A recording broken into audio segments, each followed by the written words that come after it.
Hello, and welcome to another edition of Interviewing the Legends, brought to you by the Publicity Works Agency, devoted to promoting musicians and authors worldwide.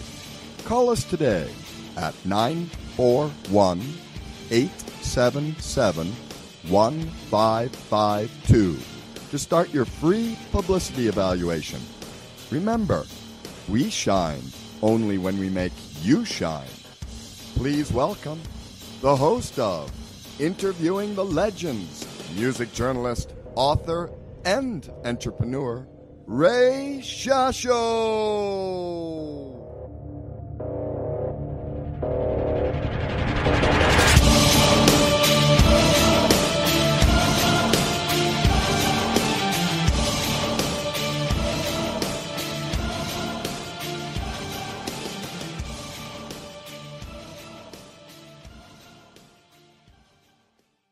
Well, once again, everyone, I'm your host, Ray Shasho, and welcome to another edition of Interviewing the Legends on BBS Radio, brought to you by the Publicity Works Agency. Call us today at 941-877-1552, or email us at publicityworksagency.com. Remember, we shine only when we make you shine.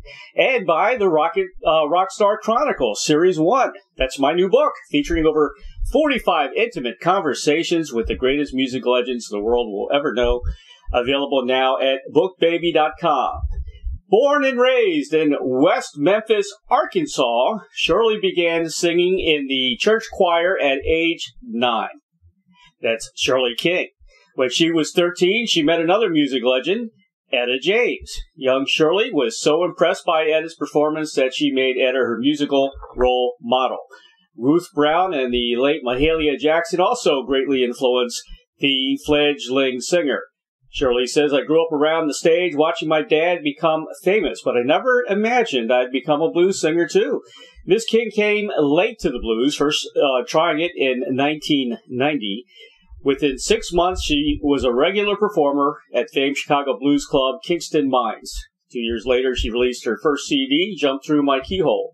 In 1999, Shirley released her highly acclaimed blues album, Daughter of the Blues, which featured her soulful, bluesy versions of classics like Wang Dang Doodle, Sweet Home Chicago, Every Day I Had the Blues, and fittingly, The Thrill Is Gone.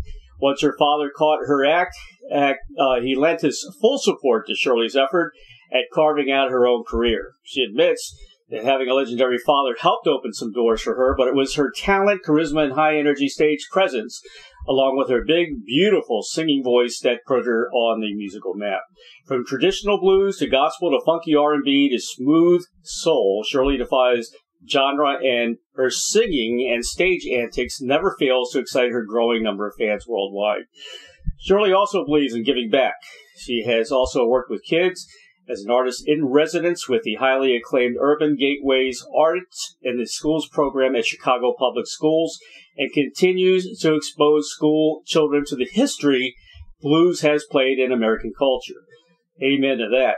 Shirley also published her memoirs in 2017 entitled Love is King, which is dedicated to her father. It goes into detail about her life with her dad, to whom she was very close. Blues Hall of Fame guitarist Joe Louis Walker, who we are interviewing on Monday, who guests on 2 tracks on the new album, said, I've had the honor of performing on 2 B.B. King albums. Now I have the distinct honor and pleasure of playing on his daughter's album. Shirley King, who is also my dear friend. Keep the thrill going on, Shirley. With her powerful voice and outgoing personality, Shirley always rocks the house, whether it's on an international stage, a festival, or a nightclub. She's ready to bust out bigger than ever on her own in a way that would make her daddy proud. Make sure to come along for the ride. Please welcome revered blues singer Shirley King, who also happens to be the daughter of the legendary B.B. King, to Interviewing the Legends. Hello, Shirley. Hello. I am so glad that I was brought on like that, because I'll pay you later on for all that good commercials. You know, I got to interview your sister, Claudette. I was on another radio station, and she was at the airport, and it was she's also great. I love Claudette. She's the blues queen. Well, Yeah, well, she didn't realize in order to be the queen, you got to pay the dues first. So I let her be what you want to be, but I told her, don't come out here half-stepping behind B.B. King's name. People will judge you. I know. Woo. And you're it's rough being B.B. King's daughter. You better have what you're supposed to have. exactly. And you're the oldest, right? I'm the oldest, and she's supposed to be the baby girl, and she kind of waited till Daddy passed and thought it was easy just to run out here and do it. And she got disappointed. I think she kind of, wanted people to accept I'm B.B. King's daughter, so that's all. No, it's not like that. They want you to add up to it for some strange reason. I'm surprised you didn't get asked 50 times if you played a guitar, because everybody sees Daddy as this God. He's a God to people. Right. So it's almost like it's a rough life going behind him. It's a rough life being related to him, because people just think of him as this inhuman person. And I still have to sometimes, fight with people about, people ain't got no kids. People ain't got no kids. I'm like, didn't you just hear that man said I was his daughter? We would be standing in a dressing room. We would be in a dressing room with my dad. My dad would say, that's my daughter. She sings the blues too. Oh, BB, you ain't got... He said, well, I think I would know what I got. It's been rough. You have to pay many dues. That's right. Being B.B. King's anything, because people just got him and Lucille by themselves. You got to live up to the name, You really do. Yes. There were 4 music artists I'll always remember since I was a little kid that were kind of mainstays, and they're almost part of the family because you grew up with them. One is Frank Sinatra, Johnny Mathis, Ray Charles, and B.B. King. They were always there since I was little, always in the limelight. Wow. That's a good group right there. That's a good group.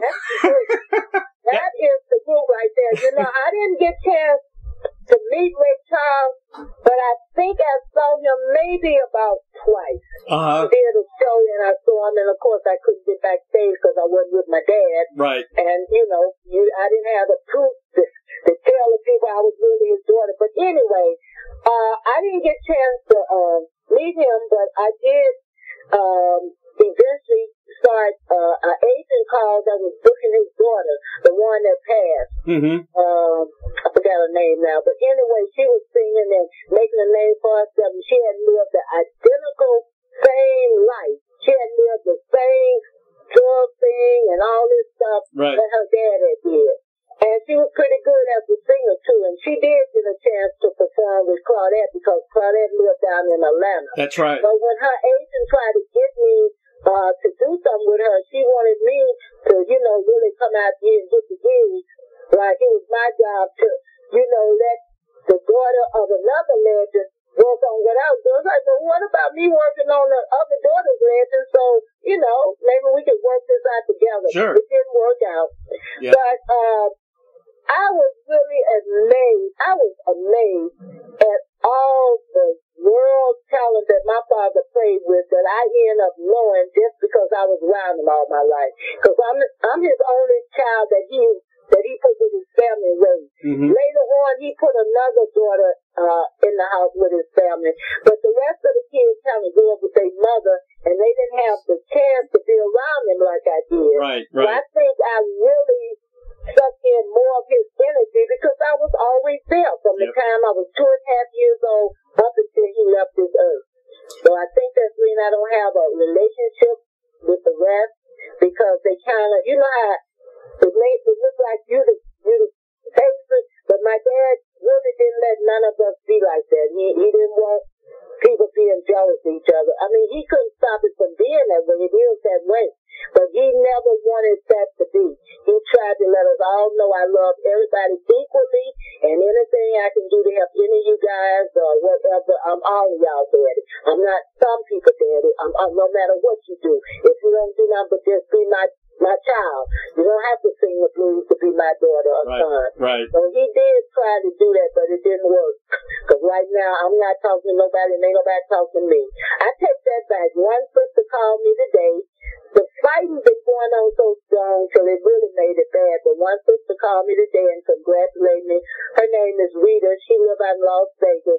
You know, she called me today and told me how proud she was. I mean, that made me very happy because I have family on my mother's side and on my father's side, and I'm not connected to neither family. Right. I have 6 brothers and sisters on my mother's side. I got 14 on my daddy's side, and I don't have a relationship with nobody.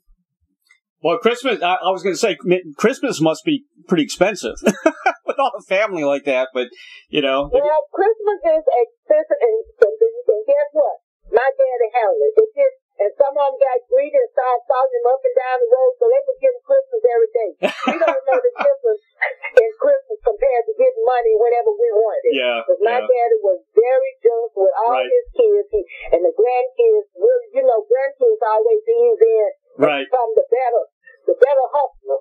Yep. So the grandkids and some of the great, my daddy just, he was in seventh heaven to be around these huge group of people, calling him daddy and granddaddy and giving them money and showing them love. Yep. That was his life. He ended up loving that, and I be wanting like, I tell you what. Hey, go away.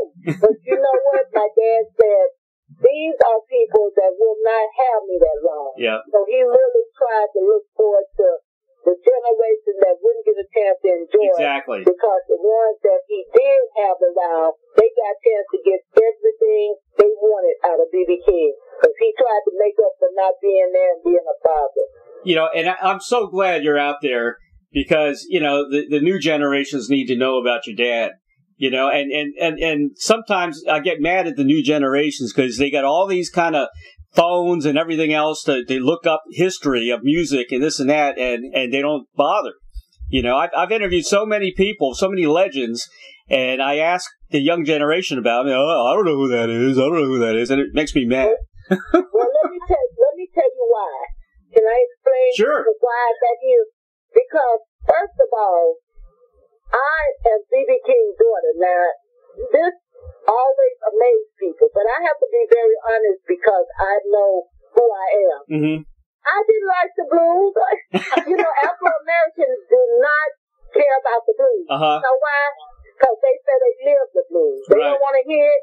So when they go somewhere, they go and hear jazz, or they go and hear some R&B.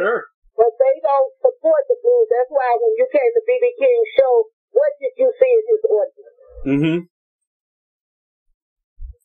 When you came to see B.B. King... Oh, yeah, white audience. A white audience. Okay. Yeah. Because they support the blues. They love the blues. So when I was doing mine, I don't do it anymore. The people started getting jealous because I was getting all the shows from everybody. But when I was doing Urban Gateway, going into these assemblies, when I would go to a school where the school was majority Afro-American... The people had to promise the kids they were going to give them a party or something so they would come to the blues assembly. When they had the assemblies, it was dancing or anything else. But when they said it was going to be a blues assembly, the kids started skipping class and carrying on. I went up in there and I realized, first of all, my daddy got lucky because he got on Sesame Street. He got on... I saw that. Saturday Song. He got on Bill. You know, he was exposed to the point where people didn't know him, but they knew of B.B. King because he probably got way more attention in things that blues people don't get a chance to get to. I agree. So when I would go to the school, people be thinking B.B. King don't come there with me. The kids, I didn't care what they had to think, as long as I got them in that room. You know what I knew? You know what I knew? What's that? I knew when I got them in that room, I had them. I already knew that. I'm like, just get them in here. Lock them in. Get them in here. And I'm going to tell them Michael Jackson's going to be here with me. Get them in the room, lock the door, and leave them in here with me. You know when I started going during those assemblies, and the kids started coming in there, and the way I presented it, I let them sing the blues, I showed them how it was to sing the blues, I talked about my dad, I carried a little plate like guitar around with it so they could act like they was B.B. King. They were fighting to come back in the second assembly. They would try to sneak back in the second assembly. So we're not going out there enough to read the blues where kids want to respect us. You take something to them Now, don't go in there all depressed and crying on yourself and looking all, because kids don't like that. They don't care about their pants hanging down there. But you better not go in there with your pants hanging down. So I had to realize how to make this work. And it worked so good for me because I did about 200 and some schools. The short time I was with Urban and Gateway, I was doing so many gigs. Sometimes I would do 3 and 4 shows a day because the schools started liking what I was doing. The kids started liking. I would call the teachers up there and have them jamming and have the students going crazy because they saw their teacher up there singing the blues. Then they want to get up there and show their teacher they could outdo them. I would make it a party. And when you're doing things where you meeting people where they at, it brings them to you. And so I ran into some of the students that saw me perform, and now they out here with blues bands. And they're pretty good. I love that. Pretty good. I love that. Making the blues fun, you know? I love that. Oh, yeah. Oh, yeah. I don't go in there. I go in there, and they laughing because I'm doing their good dance and talking about the blues and telling me, got my mojo working. And then now they want to ask me questions. They want to ask me, what is a mojo? Yeah. And I almost had to Google search because I didn't know myself at first. But anyway, when you can get kids interested, then they will want to do what's fun. Nobody, old or young, wants to be involved in things that's not fun. Right. And that's why people used to love going to see my dad because he would sit there on the stage and talk to them, having laughing, flirting with the women, and talking about Viagra. You know what I'm saying? Yeah. You didn't go to BB Collins. He was the performer. He was the musician. Yep. He was the vocalist. He was the comedian. He was a one-man show, which is what I am. Yeah. I go into a show, I'm up there, people be telling me, oh my God, you're so funny. You should be a comedian. I said, well, now you tell me that, and I go and be a comedian, you're going to lose your blues thing. Now, what do you want? You want the blues thing or the comedian? So I said, let me just do both of them. Let me stay with the blues and be funny on the stage. And that works for me. It works for me all over the world. People that cannot speak any English, they worship the ground I walk on. When I go and perform one time in other countries, people love me because they can't understand sometimes what I'm saying, and I make a joke out of that. I say, now, I know you don't understand my language, but you got to watch my hand and watch my hip, and they'll talk to you. And when you see my hips doing something, you know what that means. That means shake it up. And they start laughing, and before I walk off the stage, they are singing with me. They can't speak no English, but they can sing the blues. That's awesome. They're going to sing my daddy's songs with me. That's awesome. Yep. Shirley, you just have to do it a certain way. I got to tell you, Blues for a King, I gave it 5 stars. It's a fantastic album. I know you're getting rave reviews over it. It's incredible. I want to talk a little bit about the album. First of all of My Lovin', which features Joe Louis Walker, who we're going to have here on Monday. The engineering and producing of this album is incredible. The sound, to me, sounds exactly like you did back in the 60s or early 60s for that song. And, you sound like a top 40 legend from back in the day. Wow. You know that? You really do. When am I going to get this tape? When am I going to have this to go and show off? Oh, my God. Listen to what you're saying. Oh, it's incredible. I love that song. All of My Lovin', with Joe Louis. Oh, man, it sounds, I grew up in Baltimore and D.C., and I love R&B. I grew up all around R&B music, and that's probably that and rock and roll is probably, my number one loves. So, I love the blues, but I really love R&B, and I really love All of My Lovin'. It's a great tune. Oh, wow. They gave me a chance to put the lyrics to that, because when they sent me the song, they didn't send me no lyrics, and they thought, hey, if you can write these 2 songs. And I'm sorry I didn't try. I'm sorry I didn't at least try, because when they got one of the producers to put some lyrics there and send them back to me, I'm like, man, this is like reading a book. I could have did this. But, I let them get it because I didn't want to attempt to do nothing. Right. That my name was riding on the line. Cleopatra's Records was my first chance. Mm-hmm. I wanted everything to be like they wanted. But I really thought man, this is one of these good Motown stylish Exactly. songs. It is. Yeah. I heard the Supremes on that song, and then when they told me Johnny, the Johnny song, when they told me that was the old Temptation song, I was like, oh my God, these people got me singing all these men songs, and they even got me singing a Temptation song. I just thought, they got something wrong with them. They sending me songs. I'm a blues singer. And they sending me all these songs, and it has nothing hardly to do with blues except it's rocked out. And then you're telling me to sing them, and they are men songs. Right. So I was saying, that's all right, baby. I end up saying, like the man, because, that's what it was. Yeah. So I'm just saying, they brought me out of my comfort zone, but I'm so glad I listened to my dad when he was around, and he told me when somebody pays you to do something, don't ask questions, just do the best job you can do. And once you do the best you can do, it's up to them. They accept it or they won't. But if you go to doubt yourself and don't do something, you ain't gonna never make no Exactly. money. He told me that.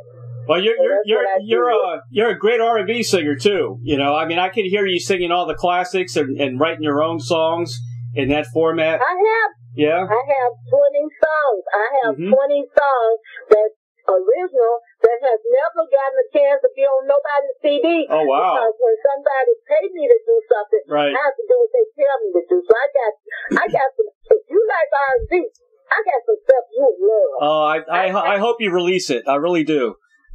Well, what I'm gonna do, I use it on Facebook and everything because when I was trying to use my dad's music on their Facebook would shut me down because they say I was messing with somebody's copyright, and other people use my daddy on there and say what they supposed to say, and they wouldn't mess with them. But as soon as I try to say something about my dad, they'll mute my Facebook Live.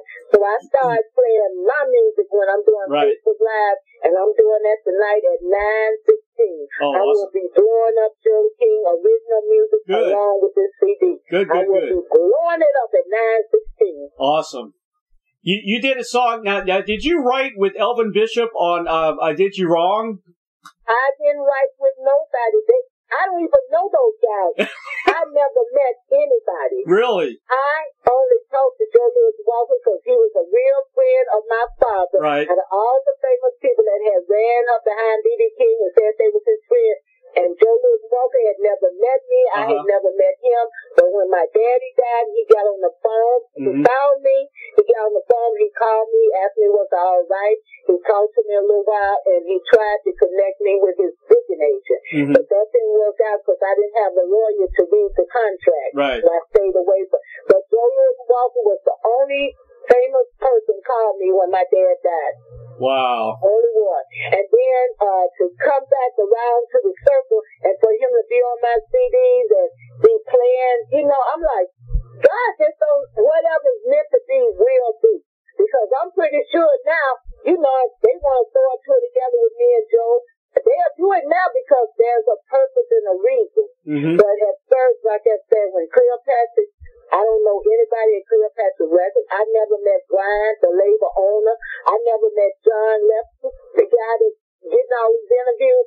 I never met anybody. I don't know none of the guitar players, none of the people that's running the record label, none of the PR guy that's setting all these interviews. I don't know any of them. Never met any of them. That's interesting. But you must know a lot of people, like, from your dad, right? I know a lot of people from my dad, but none of the people I know from my dad is involved with this. Right. These are all new people that, were famous too, but they didn't really come. Some of them told me they didn't get a chance to, record with my dad. So these are people saying, hey, I know BB and I would have loved to have recorded with him, but he's gone now. Okay, I'll take that chance of doing it with his daughter. I figure that must be what they decided. They must say, well, BB is gone, so we can't record with him. Okay, we'll do that with his daughter. Right. Yeah, it's an interesting array. It's an interesting array of musicians. You got Elvin Bishop with the I Did You Wrong, which is a great song, fantastic song, and I think you got a single out or a video out for that song.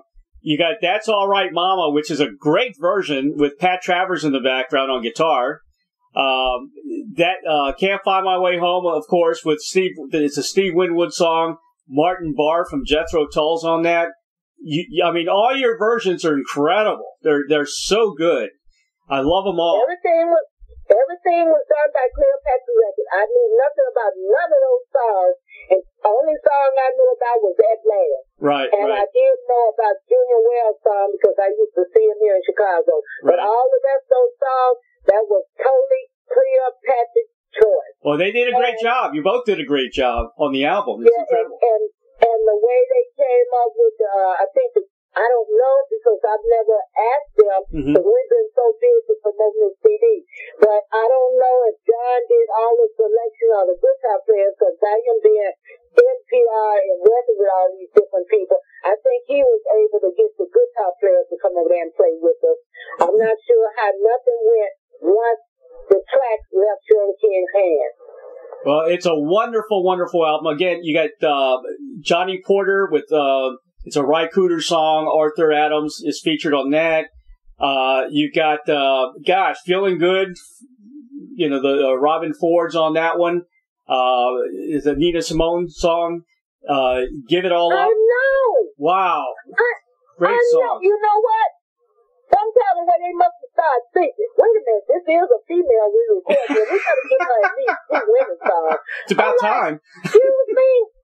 I'm doing all these men songs. What about a couple of women songs? And I didn't ask them for it. I didn't tell them what to do. Right. But all of a sudden they sent me that song, Feeling Good. Then I listened to it with Michael. And I was like, oh no, can't have it, Michael. Then I listened to it with Nina Simone, the preacher of the righteous. Right. And I kind of said, okay, that might be just sad to get that. So that's what helped me get through that song, because that's a deep song. That's a great tune. That's a deep song. That Nina Simone song. It's deep. Another tune that sounds like the early 60s is Give It All Up with Kirk Fletcher. That's what, those were the first 2. They sent me 3 songs at first. They spoon-fed me. They didn't give me all the songs because they knew it would have drove me crazy. Right. They gave me those 3 songs at first, and they gave me a chance to write the first 2 songs that you just talked about. Right. And then when they sent me Johnny Porter, they told me that was a Temptation song. Right. And I listened to it, and I was like, okay, this is a fun song. Then they started sending me songs that were scaring me to death, like, what is it called? Gallows Pole. Yeah, the lead belly. Like, yeah. What? I actually just listened. I sit in the studio one day. One day I went up in there because they gave me less than a month to get 11 songs to it. So I sit in the studio one day and just started crying. Can't do this. I can't do this. And then I would talk to John, and he would say, you got a great voice. You can do it. Just do the best you can and send it to us, and we'll take it from there. And so I said, okay, I done got paid, so I don't want to get the money back, so I'm going to go in here and do what I got to do. Well, you know what? That's not an easy song to do. And, Lead Belly, of course, the original guy for that, then Led Zeppelin did it. But your version is incredible. You mastered every track. I'm loving you. I got to tell you, man. You really covered me up. I thought I was going to have 1 wheelbarrow to carry my head around. I think I'm going to have to get 2 wheelbarrows to take my head around when I get to talk to you. You are wonderful. Every track you nailed it. You really did. And of course, your all-time favorite. You got to sing an Etta James song at last. Yeah. And I didn't want to sing that. I really did. Because here's the way I feel about Etta James. Okay. I don't care how good a singer is and they sing at last. I think in my mind, nobody should sing that song but Etta James. That was my feeling on that. Right. And 2 of her songs that was traveling with her when she was out here performing is still around. So I'm hoping when I run into them, they can say something as positive as you're saying about that, because when people are trying to sing my dad and stuff and they look at me like they wait for me to, let them know what I think, I just kind of be real nice and laugh and, if it's good, I'll say it, but ain't too many people can step on my dad. So I have to be careful not to be a ugly person and judge people, but when they trying to hit my dad and been around him all my life. I know when I hear that guitar lick sounding right. I know that when I hear it. So I don't just give credit to everybody when they think they playing my daddy's style of music. Right, I just don't. So I'm hoping when Etta James sons, hear this, and if I run into them, they feel, they're not going to tell me I sound like their mother. I don't want them to do that. Right. But I do want them to be happy that I honor their mother on my CD. Sure. Because everybody in the world knows Shirley King loves Etta James. Yep. Everybody know that. What was Etta James like? Wasn't a people person. Was not a people person. Was not a people person. And every time, I saw her 4 or 5 times and tried to get to her and shake her hand, tell her who I was and everything. Wouldn't allow nobody to come near. She would not talk to me, and I called myself thinking, hey, let me go and talk to my dad about this, because she's doing all these shows and blah, blah. So I went out to Daddy, could you do me a favor? I tell everybody Etta James is my hero. Could you introduce me to her? He said, honey. He said, let me tell you one thing. That woman be on my shows with me, and she don't even talk to me. Oh, my God. She be on shows with me, and she don't even talk to me. Yeah. He said, I can't help you with that. I can't do nothing about that, because Etta, she's Etta. She's just not that kind of person. Yeah. Guess who gave me one chance, one only chance to talk to Etta James? Who's that? My son. My son was out on the road with my daddy. In some kind of way, I don't know what he did to charm Etta James, but he got Etta James to call me on my birthday. Oh, wow. And when he got on the phone, he said, Mama, somebody want to wish you a happy birthday. Wow. And she got on the phone, and he didn't tell me who she was, right? She started talking. She didn't have to say nothing else. I almost said it. I was like, and then she went to saying stuff like, it looked like she was trying to make my son happy. She was talking to me. She went to saying stuff like, I love you. You're my... I was like, wait a minute. Miss James, I see you lying, but I don't care. Just lie to me. The fact that you're talking to me, you can say anything you want to say to me. That's so funny. Oh, my God. One time Oh, my only. goodness. So, you didn't get it on tape or anything, did you? That would have been nice. I wish. So if I got it on tape, guess what? Any night I go in there singing that last, I was at Etta James call me on stage, which is what I'm going to do. When I go on stage and start my show, my daddy's going to introduce me. He's going to call me on the stage. The MC can bring me on, but when I start singing, it's going to be because B.B. King said what he said at Tinley Park. He said, ladies and gentlemen, this is my daughter. She lives in Chicago. Right. And I want you all to give her a round of applause, and I'm going to bring her out here. And they couldn't find me because I had got lost. I didn't know he was going to call me on that night. And he up there hollering, Shirley, Ann, where you at? That's funny. Daddy wants you. And I'm going to have that every night coming out there on the stage. Every night people are going to hear that. They're going to hear B.B. King call it Shirley King on the stage. That's funny. Well, your household, when your dad was home must have been great. It must have been awesome. He wasn't never home. Yeah, that's true. That's true. He wasn't never home. Yeah. He wasn't. And if he had been home with all these 100 and some people he had, it wouldn't have been so good for all of us. Yeah. Because everybody wanted his attention. So what my dad would do, he had all of us lived in different places. So when he would come where we were there, we would show up at the hotel and we would be entertained in his hotel room. Oh, okay. My daddy didn't come home. Yeah.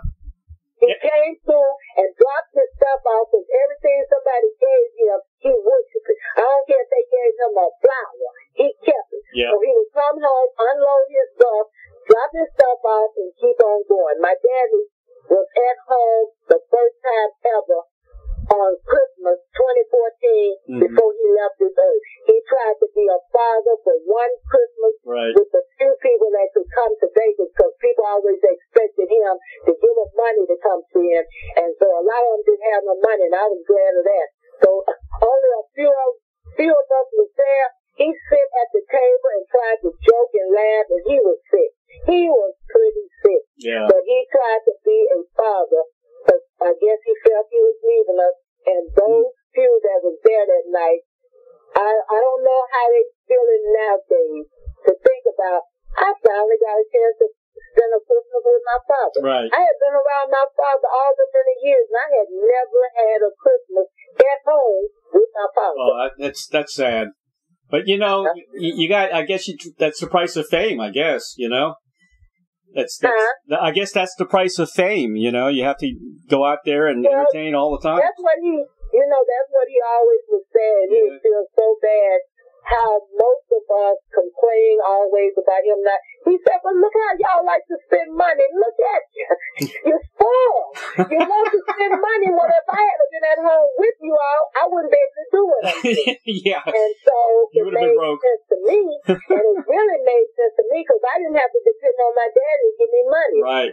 He did something so well, I could come out here and make my own money. Right. And do like he did and make money. Yeah. So, yeah, he was a good father. Yeah. He was one of the best because where he couldn't be, he made up other ways. And you know, the more kids started coming in the picture, the more he started finding time to give us a little bit of time. I mean, he would be at the hotel and just got off a job and sit up with his audience and fans for maybe 2 or 3 extra hours. Then he'll come to the hotel and set up with his family until he couldn't sit there no more, you know, and talk to us and everything. So in the end, he tried to be the father and the famous B.B. King, and he did a pretty good job for both. Yep. You know, you're from West Memphis, Arkansas, and actually I'm from Kingston, Arkansas, but it's such a little small area. Right. So West Memphis gets the credit because Kingston is like, if you know, in Chicago, we call that a suburb, but down in Arkansas, it's just a little place outside of West Memphis. Gotcha. And your dad performed on Sonny Boy Williamson's radio program in West Memphis. Right. And that's where he began to get an audience and everything. I guess that's around the time you were born, wasn't it? No, he wasn't doing it when I was born.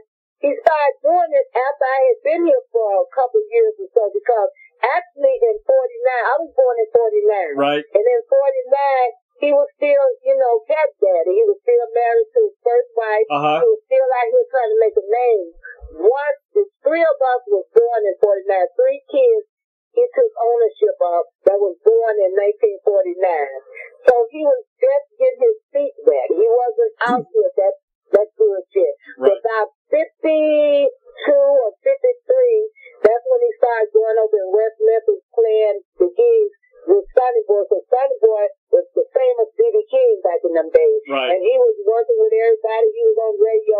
He had everything, and he kind of liked my father. And not only that, my father was doing a little commercial. He was doing a little bit of radio on WBIA. So he was the person that could come in there and do that date for him and get the women to show up and get the club full. And the lady kind of liked that. So Sonny Boy might have been sorry he brought B.B. King up there to do his gigs, because after a while the lady was saying, look, B.B. go all these women up in here, and the husband come, and they happy because B.B. is entertaining the women, and they got their family. And after a while, when B.B. started looking all sexy and looking at the women the wrong way, I think the men was looking at B.B. like, wait a minute now, we don't mind you singing the blues for our wives, we don't want them trying to go home with you now. Yeah, because my daddy was very handsome. He was suave all the time. He was real smooth, and he knew how to make the women really. My mama said there was time when he would have at least 7 of his girlfriends in the room, and they all knew they were girlfriends, and they all knew each other, but they better not come up there and try to confront one another, because B.B. King didn't tolerate that. You don't come to my show and show out. You know, if you want to come and be around me, you're welcome. Yep. But you cannot come up in here and act a fool, because we don't play that. So my mom said she got tired of that. She left the crowd and went on and got married. That's how he ended up staying with my father, because my stepfather wasn't going to feel so comfortable having legendary, famous B.B. King coming over his house to see his daughter's mother. All right, Shirley. I got to ask you about this. Maybe you got a little bit from your dad. You wanted to be an exotic dancer? I didn't want to be. I was. I was the best. Oh, my goodness. I came out here to see, first of all, I had all the right equipment to work with. I had the boom, bam, bow, bow, boom, body. Okay, everything was in before. Even my aunties and my dad and all of them was telling me, how did you end up looking like that at 14? I look like I was about 17 years old. I look like a stack mall. I mean, I went out here and made myself a little shape. Right. Sleeping in girlies all night because I had a little bit of a stomach. And when I got through sleeping in that girl for 3 nights, I had a flat stomach. I had nice round hips. And they used to call me Shirley King, the body queen. And I ruled this town. I ruled this town. I didn't have to travel. I stayed in Chicago. I had the big name acts that was coming to play here. I talked to Teddy Phillips for a little while. Jackie Wilson was trying to hit. Really? I deal with Al Green for 3 years, and man, come on, it was like going on. You know, I did it for 21 years, but really, you know, my kids had grew up, and I wanted to do some traveling, so that's when I switched to singing the blues. So, how extent of a dance did you do? Was it kind of like a cabaret type of thing, or what? Look at you! Listen at you! Now you ain't trying to get all in my dancing thing. Wait a minute. You know what I'm gonna do? I got something for you. I did the movie. I did a major movie with Rudy Ray Moore. I don't know if you're familiar with this movie. You can Google search it. Okay. They used to have it when it was on YouTube, but I believe they done took it off because after the movie, they wanted to make money with the movie. Right. And they didn't want it where you could go on YouTube and see it. But I was in Rudy Ray Moore movie called The Human Tornado. Oh, okay. And they had me to do a dance scene. And I don't know if you're ready for that. You too excited right now. I don't know if I need to recommend you to see that movie. But I'm going to see it. And this is a funny story. You're going to love this one. You're going to love this one. My dad didn't know I was in the movie because, you know, by me dancing and doing what I was dancing like I was, that ain't nothing I want to go and back up and be the King face. That's your daughter. And you can't be looking all sexy out at your daughter. So I didn't tell him about it, right? But what happened, some of the band members got hooked to the DVD once it came out, you know, that way they bought the DVD. Right. And they was on the bus looking at the DVD, and they was in there having fun and hollering and laughing and excited. And my dad, he could never stand to see too much action and not know what was going on. So he eased from the back of that bus where his little room was. He came out, he was walking down through the aisle, and he was looking at the guys having fun and looking at something, and he walking, and as he walked a little bit closer, he looked, he said, "Sam, is that your sister?" and my brother said, "Yeah, Dad, that's her." My dad said, "My Lord." And, you know, when I saw him, he said, "Honey, why you didn't tell me you was in the movie?" I said, "Well, Dad, I didn't think you would be happy with what I did in the movie." He said, "Happy?" He said, "You use your talent, and you was in a major movie." I ain't been in a major movie yet. Right. He said, "Don't never be ashamed of doing something that, you know, like that." He said, "That was your talent. You're a very good dancer, and you did a good job."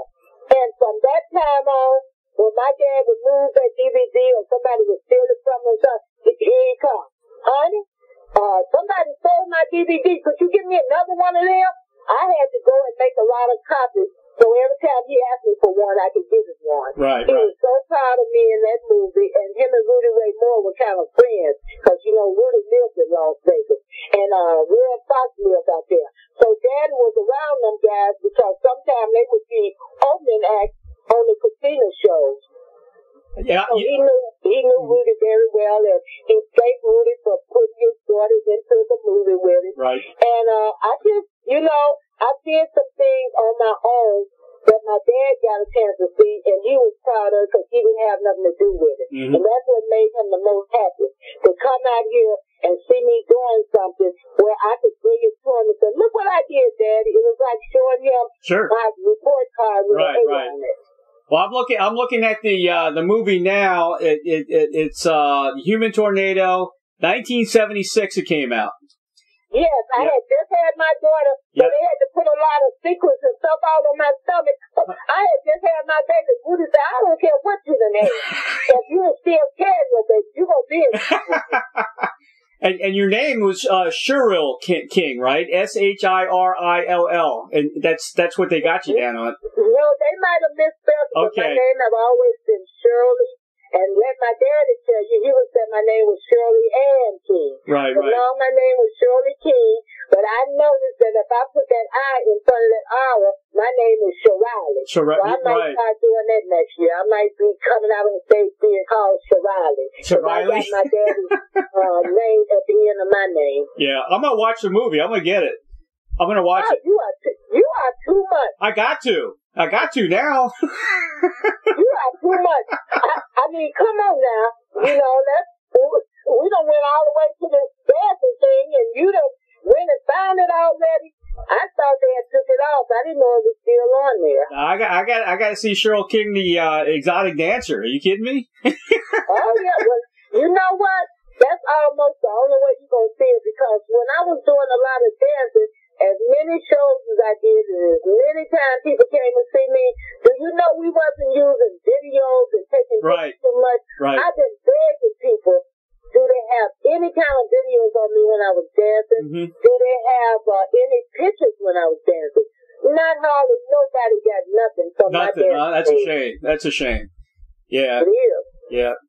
You know, I visited the Kingston Mines. I was there. I went to Chicago and I bar hopped and went to all the blues clubs there. They're incredible. Chicago's awesome. I love Chicago. And that's where I started singing the blues. And oh my God, that's another good story you'll probably get excited to hear. Oh yeah. Because I went up in there and got a chance to get on the stage and didn't know no blues song. And I started doing my show from dancing and saying stuff over and over. Then I saw the owner sitting in front watching what I was doing. I thought I wasn't going to get a chance to get that job. I went and sit on his lap and brought my dancing over to the Kingston Mines. So I was one of the biggest acts at the Kingston Mines, because people just loved the way when they came there how Shirley King shook them here.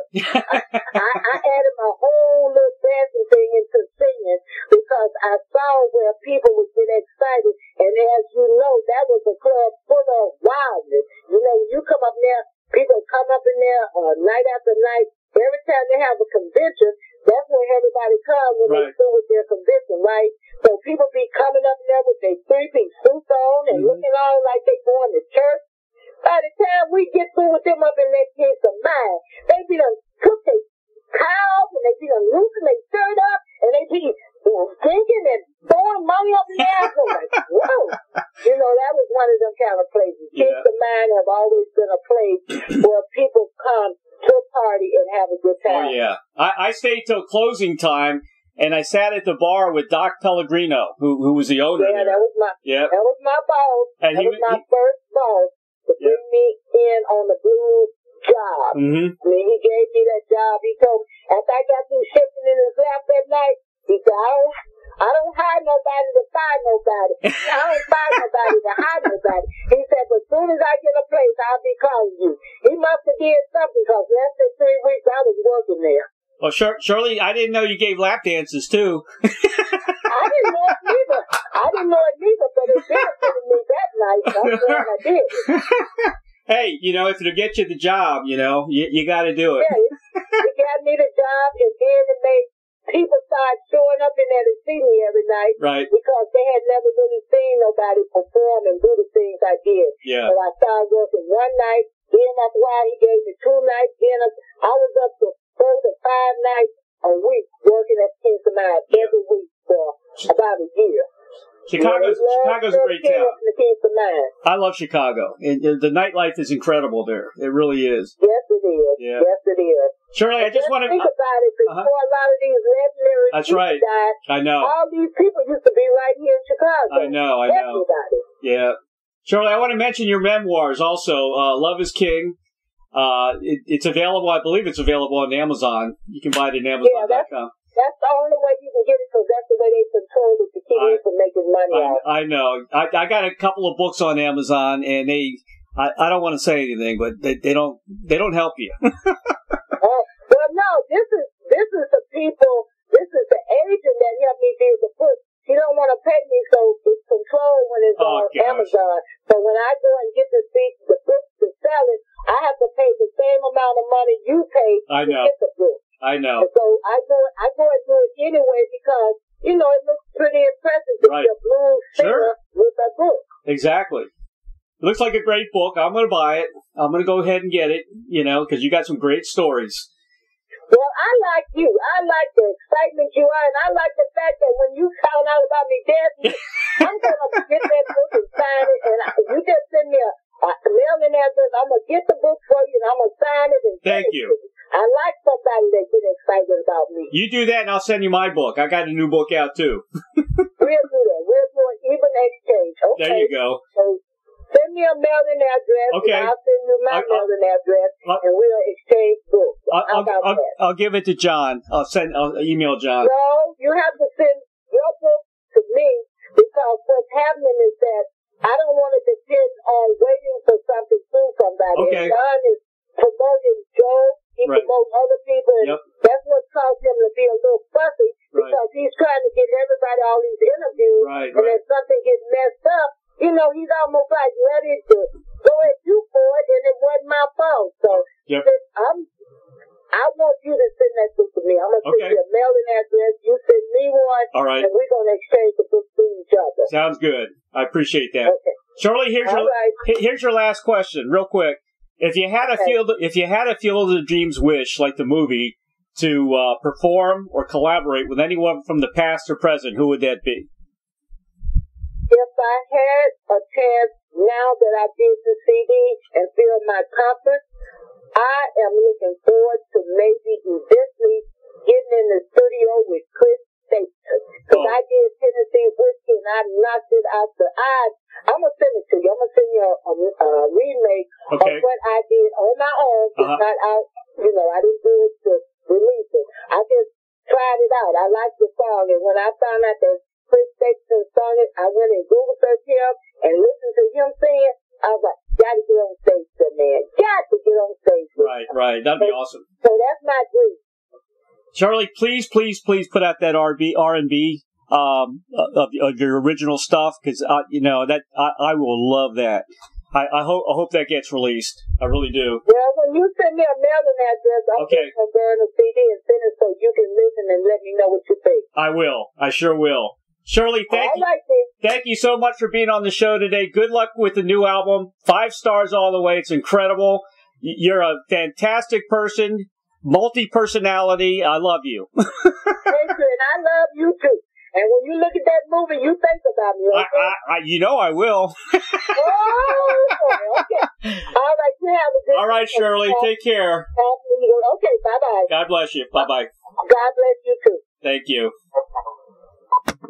Purchase the brand new release by Shirley King entitled Blues for a King. It is incredible. 5 stars. Recorded in Chicago, the album features an amazing array of guests, including Steve Cropper, Elvin Bishop, Harvey Mandel, Robin Ford, Junior Wells, Martin Barr of Jethro Tull, Duke Rebillard, Joe Louis Walker, who we're going to talk to on Monday, Arthur Adams, Kirk Fletcher, and Pat Travers, all of who wanted to pay their musical respects to this talented daughter of blues royalty. And it's available now on Amazon.com. You can also purchase Shirley King's memoir, Love is King. B.B. King's daughter fights to preserve her father's legacy, by Shirley King and Dave Smitherman, also available at Amazon.com. For more information about Shirley King, also visit Shirley King Facebook, www.facebook.com/Shirley.King.790. And also the B.B. King official website at www.bbking.com. Very special thanks to John Lappin Enterprises for arranging this interview with Shirley King and the dynamic duo, of course, of Doug and Don Newsom of BBS Radio for making the magic happen for each and every broadcast of Interviewing the Legends. If you have comments or suggestions for the show, you can contact me at interviewingthelegends@gmail.com. And please subscribe to my YouTube channel, Interviewing the Legends with Ray Shasho, for the very latest interviews. It's real news, people. And, of course, my new book is finally out, entitled The Rockstar Chronicles, Series 1. Hopefully, Series 1 out of 3 or 4. It chronicles truths, confessions, and wisdom from the music legends that set us free. Order yours today at hardcover, the collector's edition hardcover, or ebook at bookbaby.com. It features over 45 intimate conversations with some of the greatest rock legends the world will ever know. It's also a Gold Star Award winner. Thank you, everybody, for listening. Have a great week. Stay safe and healthy. Take care. Bye-bye now.